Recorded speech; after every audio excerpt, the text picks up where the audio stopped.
Hello दोस्तों, नमस्कार। Charul Hindi academy में आप सबका मोस्ट वेलकम। आज हम ड्राइवर भर्ती परीक्षा 2025 का प्रश्न पत्र हल करने जा रहे हैं। इस प्रश्न पत्र के अंदर उन्हीं प्रश्नों पर चर्चा करेंगे जो हिंदी व्याकरण के संबंधित पूछे गए हैं। चलते हैं प्रश्नों की ओर।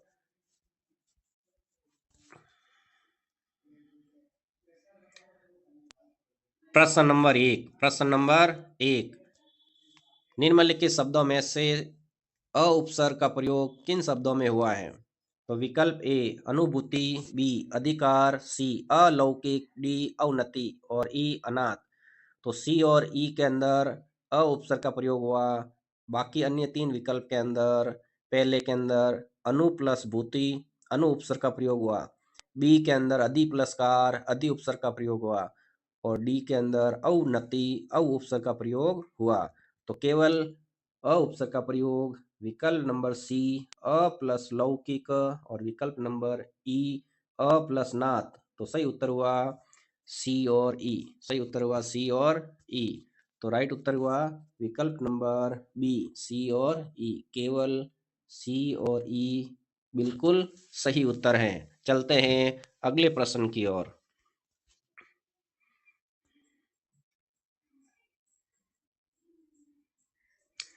प्रश्न नंबर 2, सही सुमेलित कीजिए। सही सुमेलित कीजिए। तो विलोम शब्द का प्रश्न है, इनको एक दूसरे को सुमेलित करना है। तो आगमन का विलोम होगा निर्गमन। आगमन का क्या होगा? निर्गमन। अभिमुख का क्या होगा? विमुख। अभिमुख का विलोम क्या होगा? विमुख। अनुरक्त का विलोम विरक्त और आरंभ का विलोम अवसान। आरंभ का विलोम अवसान। ए में 4, बी में 1, ए में 4, बी में 1, सी में 2, डी में 3। तो विकल्प नंबर ए बिल्कुल करेक्ट है। विकल्प नंबर ए बिल्कुल सही है। चलते हैं अगले प्रश्न की ओर। प्रश्न नंबर 3, जो सब कालों में एक समान हो इस वाक्यांश के लिए सही शब्द का चुनाव कीजिए। विकल्प ए सार्वलौकिक, बी सार्वकालिक, सी सार्वभौमिक और डी समसामयिक। और तो इस प्रश्न का सही उत्तर हुआ विकल्प नंबर बी सार्वकालिक, जो सभी कालों में एक समान रहता है। तो विकल्प नंबर बी सार्वकालिक क्या होगा? सार्वकालिक। चलते हैं अगले प्रश्न की ओर। व्याकरण की दृष्टि से अशुद्ध वाक्यों का चयन कीजिए। छात्रों ने वर्मा जी को एक फूलों की माला पहनाई। ये बिल्कुल अशुद्ध वाक्य हैं। तो इसका शुद्ध रूप क्या होगा? छात्रों ने वर्मा जी को फूलों की एक माला पहनाई। फूलों की एक माला पहनाई, इसमें क्रम भंग संबंधी अशुद्धि हुई है। चलते हैं दूसरे विकल्प के अंदर। आंसुओं से नव्या का मुख भींग गया। आंसुओं से नव्या का मुख भीग गया, ये बिल्कुल शुद्ध वाक्य है। ये बिल्कुल शुद्ध वाक्य है। ये बिल्कुल शुद्ध वाक्य है और ये बिल्कुल अशुद्ध है। देश की वर्तमान मौजूदा सामाजिक आर्थिक स्थिति खराब है। मौजूदा और वर्तमान दोनों शब्द एक साथ वाक्य में प्रयुक्त होने के कारण ये भी वाक्य क्या हो गया? अशुद्ध हो गया। प्रातः काल भ्रमण उपयोगी है, बिल्कुल सही है। वह सकुशल पूर्वक रह रहा है। स और पूर्वक दोनों एक साथ कभी भी किसी वाक्य में प्रयुक्त नहीं होते हैं। तो इसका शुद्ध रूप होगा वह सकुशल रह रहा है। तो ये भी क्या हो गया? अशुद्ध। ये भी क्या हो गया? अशुद्ध। तो पूछा क्या है? अशुद्ध वाक्यों का चयन करो। तो अशुद्ध वाक्य हुआ ए, सी और ई। ए, सी और ई। देखते हैं ए, सी और ई किस विकल्प में के अंदर है? ए, सी और ई बी विकल्प के अंदर है। किस विकल्प के अंदर है? बी के अंदर। तो सही उत्तर हुआ विकल्प नंबर बी। विकल्प नंबर बी। चलते हैं अगले प्रश्न की ओर। प्रश्न नंबर 5,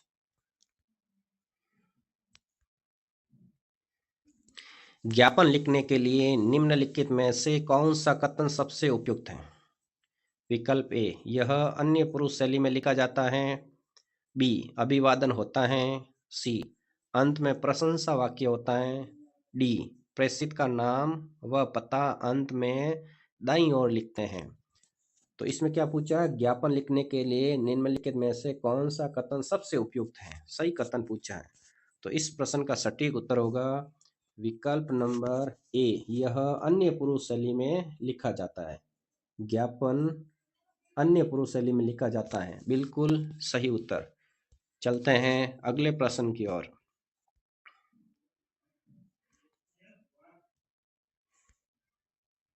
अर्धशासकीय पत्र के संबंध में कौन सा कथन सही नहीं है।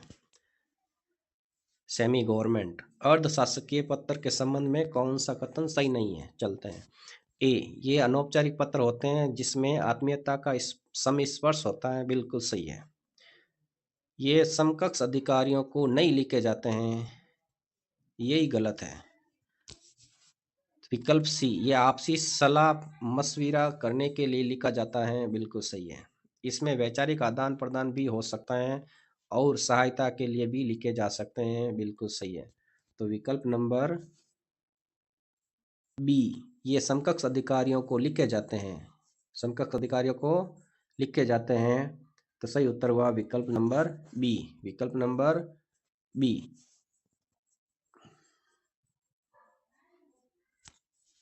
चलते हैं अगले प्रश्न की ओर। प्रश्न नंबर 7, प्रश्न नंबर 7, निम्नलिखित वाक्यों में से कौन सी क्रिया सकर्मक नहीं है। तो अकर्मक क्रिया की पहचान करना है। सकर्मक नहीं है इसका मतलब अकर्मक क्रिया की पहचान करना। विकल्प ए, खिलौना किसने तोड़ा। तो खिलौना कर्म है, इसीलिए ये तो हो गया सकर्मक। दिवेश पढ़ रहा है, राजू को दवा पिलाओ, मैं हंसता हूँ, वागीसा सो रही है। तो अकर्मक किस किस के अंदर है, तो देखते हैं। अकर्मक के अंदर दिवेश पढ़ रहा है, बी, मैं ही हंसता हूँ, डी, और वागीसा सो रही हैं, ई। बी, डी और ई, बी, डी और ई। विकल्प नंबर ए के अंदर दे रखा है बी, डी और ई, बिल्कुल सही उत्तर है। ये तीनों ही अकर्मक क्रिया के उदाहरण हैं। चलते हैं अगले प्रश्न की ओर। प्रश्न नंबर 8, तत्सम को तद्भव से मिलान करना है। तत्सम को तद्भव से मिलान करना है।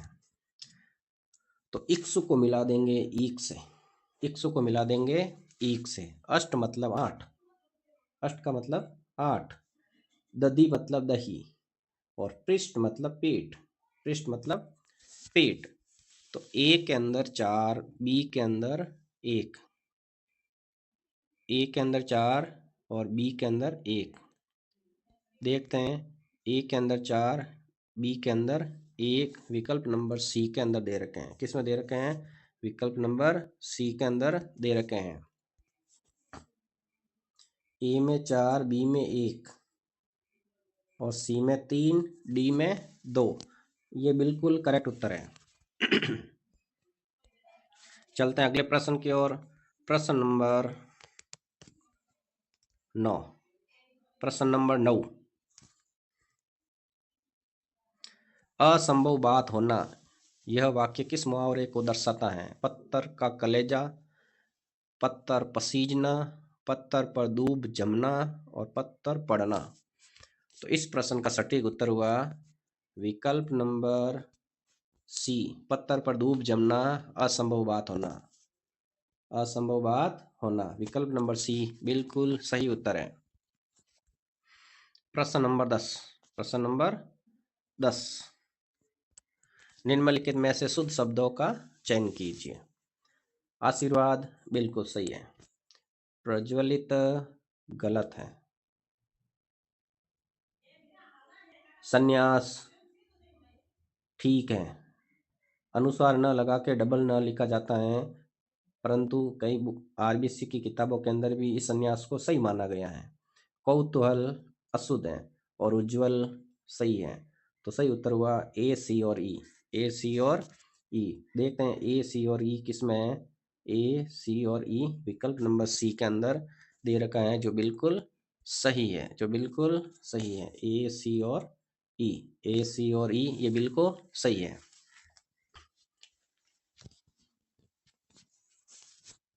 अगला है प्रश्न नंबर 11। प्रश्न नंबर 11 के अंदर बता रखा है वर्तमान काल और भविष्य काल के क्रमशः कितने भेद हैं।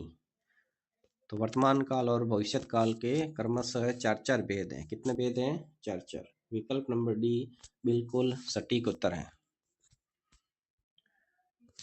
अगला प्रश्न है पारिभाषिक शब्दावली का। किसका है? पारिभाषिक शब्दावली का। पहला है एक्यूज्ड। क्या है? एक्यूज्ड। एक्यूज्ड को किसके मिलाएंगे? अभियुक्त से। किससे मिलाएंगे? अभियुक्त से। ये मिला दे एक्यूज्ड को अभियुक्त से। किससे मिला दिया? अभियुक्त से। एक्यूज्ड को मिलाएंगे अभियुक्त से। किससे मिलाएंगे? अभियुक्त से। दूसरा है एक्विटाइड। क्या है? सॉरी, एक सेकेंड। एक्यूज्ड अभियुक्त, एक्यूज्ड को किससे मिलाएंगे? अभियुक्त से। एक्विटाइड को मिलाएंगे दोष मुक्ति से। किससे मिलाएंगे? दोष मुक्ति से। तो एक्विटाइड का मतलब दोष मुक्ति। क्या है? दोष मुक्ति। फिर क्या है? एक्विजाइशन। एक्विजेशन अर्जन और उपार्जन। एक्विजेशन अर्जन और उपार्जन। फिर है एडेप्टेबल। एडेप्टेबल को मिलाएंगे अनुकूलनीय। किससे मिलाएंगे? अनुकूलनीय। तो ए के अंदर 3 और बी के अंदर 4। ए के अंदर 3, बी के अंदर 4। देखते हैं किस विकल्प के अंदर। ए के अंदर 3, बी के अंदर 4। विकल्प नंबर बी। विकल्प नंबर बी। और सी के अंदर 2। सी के अंदर 2 और डी के अंदर 1। बिल्कुल बी विकल्प के अंदर है। किस विकल्प के अंदर है? बी विकल्प के अंदर। तो बी विकल्प बिल्कुल करेक्ट हुआ। बी विकल्प बिल्कुल करेक्ट हुआ। चलते हैं अगले प्रश्न की ओर। प्रश्न नंबर 13।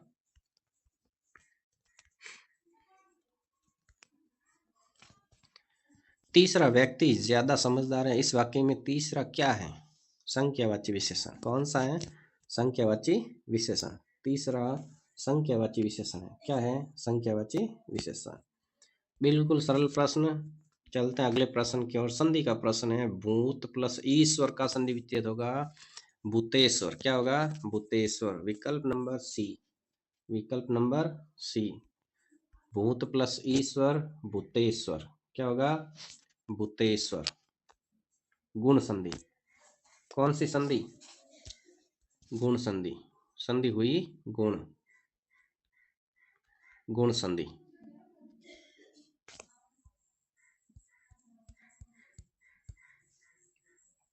चलते अगले प्रश्न की ओर। सच्चिदानंद शब्द का संधि विच्छेद होगा। तो इसका सही विकल्प होगा सत प्लस चित्त प्लस आनंद। विकल्प नंबर ए बिल्कुल सटीक उत्तर है। और ये किसका उदाहरण है? व्यंजन संधि का। किसका उदाहरण है? व्यंजन संधि का। तो सत प्लस चित्त प्लस आनंद शब्द बनेगा सच्चिदानंद। चलते हैं अगले प्रश्न की ओर। प्रश्न नंबर 16।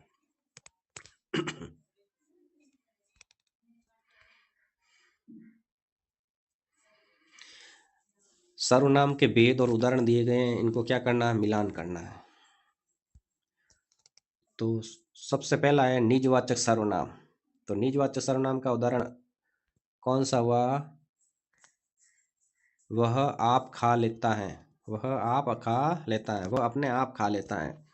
तो विकल्प ए को मिलाएंगे 3 से। विकल्प ए को मिलाएंगे 3 से। अनिश्चयवाचक सर्वनाम उन्हें कुछ दे दो। उन्हें कुछ दे दो। संबंधवाचक सर्वनाम जो करेगा सो भरेगा। जो करेगा सो भरेगा। और पुरुषवाचक सर्वनाम है वह आप कहाँ जा रहे हैं। मध्यम पुरुषवाचक सर्वनाम। मध्यम पुरुषवाचक सर्वनाम। तो विकल्प देखते हैं।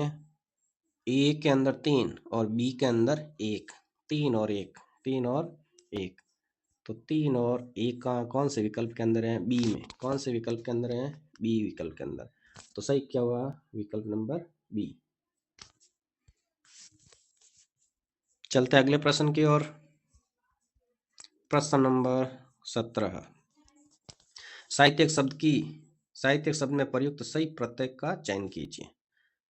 तो साहित्य शब्द में एक प्रत्यय लगेगा, बनेगा साहित्यक। कौन सा प्रत्यय लगेगा? एक प्रत्यय। तो ये बिल्कुल सरल प्रश्न हुआ, विकल्प नंबर बी बिल्कुल सही उत्तर है। चलते हैं अगले प्रश्न की ओर।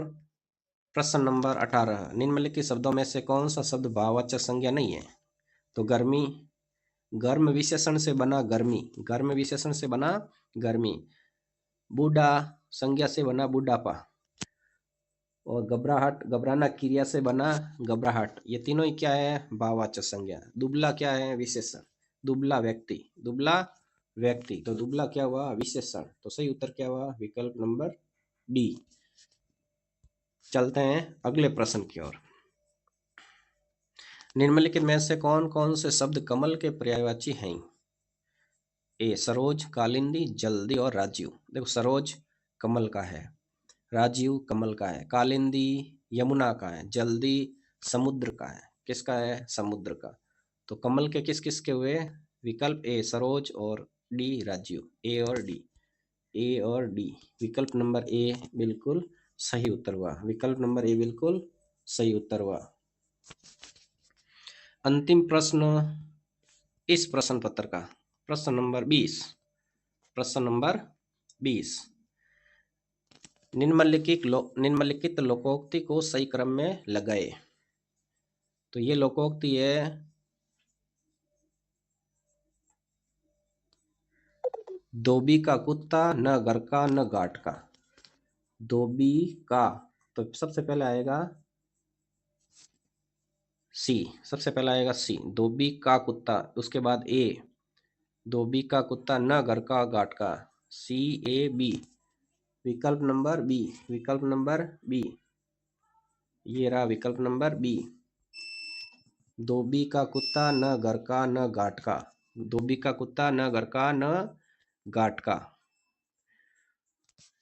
तो ये हुए ड्राइवर भर्ती परीक्षा 2025 के प्रश्न पत्र के अंदर 20 व्याकरण के प्रश्न पूछे गए हैं। इसी प्रकार के प्रश्न